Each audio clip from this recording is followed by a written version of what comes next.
Di Hari Anti Korupsi Sedunia, Indonesia justru mencatatkan penurunan skor dalam upaya pemberantasan korupsi. Indonesia Corruption Watch mencatat, kasus korupsi cenderung menunjukkan peningkatan pada kurun waktu 2015 hingga 2022. Operasi tangkap tangan yang gencar dilakukan oleh lembaga anti rasuah seolah tak menunjukkan hasil signifikan untuk menekan kasus korupsi. Koordinator ICW Agus Sunaryanto mengatakan jumlah kasus korupsi yang ditangani oleh penegak hukum rata-rata 400-500 kasus per tahun. Jumlah ini tak pernah menurun, bahkan cenderung meningkat. Sepanjang tahun 2022, uang negara yang hilang karena dikorupsi mencapai 48,7 triliun rupiah. Dari jumlah tersebut, hanya 3,9 triliun rupiah yang berhasil diselamatkan. Agus menjelaskan, mayoritas pelaku korupsi adalah aparatur sipil negara dengan modus operandi penyalahgunaan jabatan. Menurut ICW, masih tingginya angka korupsi di Indonesia karena hukuman bagi koruptor tidak memberikan efek jera. Selain itu, upaya pencegahan di hulu belum berjalan dengan maksimal. Jumlah kerugian negara untuk korupsi berdasarkan kasus-kasus yang telah divonis itu nilainya sekitar 48,7 triliun. Sedangkan uang penggantinya itu hanya sekitar 3,9 triliun. Artinya ini kan masih ada gap yang sangat jauh gitu. Bayangkan antara jumlah kerugian negara yang muncul dengan yang bisa diselamatkan, misalnya kalau misalnya kita anggap jumlahnya cuma 3 triliun gitu. Artinya sangat jauh. Itu baru bicara soal biaya uang penggantinya, belum biaya yang dikeluarkan untuk aparat penegak hukum gitu.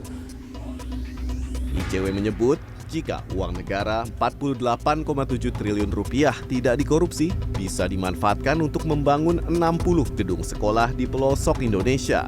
Tak hanya membangun gedung sekolah, namun uang tersebut juga termasuk untuk menyediakan guru-guru beserta kesejahteraannya.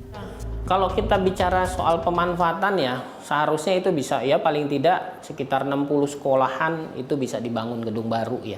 Jadi dari sekitar 48 triliun untuk membangun gedung sekolah, perkiraan misalnya satu gedung sekolah antara 700 sampai 800 juta misalnya, ya paling tidak itu bisa mencapai 60-an jumlah gedung sekolah yang bisa dibangun. Jadi bayangkan banyak sekali masyarakat kita, adik-adik kita yang di pelosok-pelosok sana untuk ke sekolah saja sangat sulit gitu ya.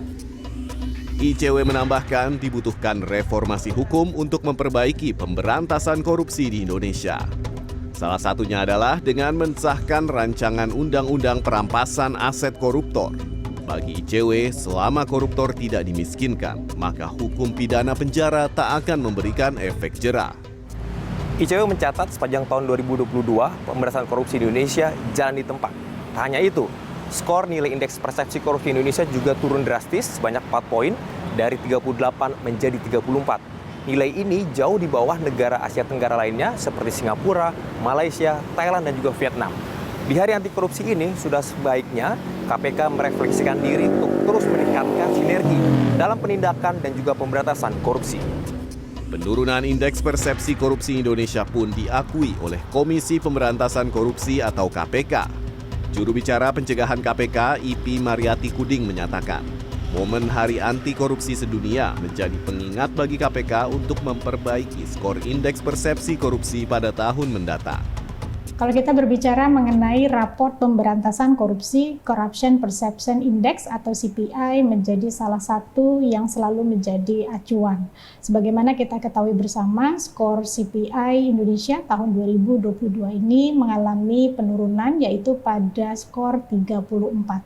Tentu ini menjadi tanggung jawab kita bersama dan tentu KPK juga berupaya dalam pelaksanaan tugasnya untuk kemudian dapat berperan lebih besar bagaimana kita bisa sama-sama mendongkrak skor CPI di tahun mendatang. IP Mariati Kuding mengatakan, dari hasil studi KPK menunjukkan sumber korupsi terbesar berasal dari lemahnya sistem politik Indonesia. Oleh sebab itu, KPK terus melakukan upaya pendidikan anti korupsi dan pencegahan kepada partai politik untuk meningkatkan integritas sistem partai politik. Arief Kurniawan, Endra Rizaldi, Jakarta.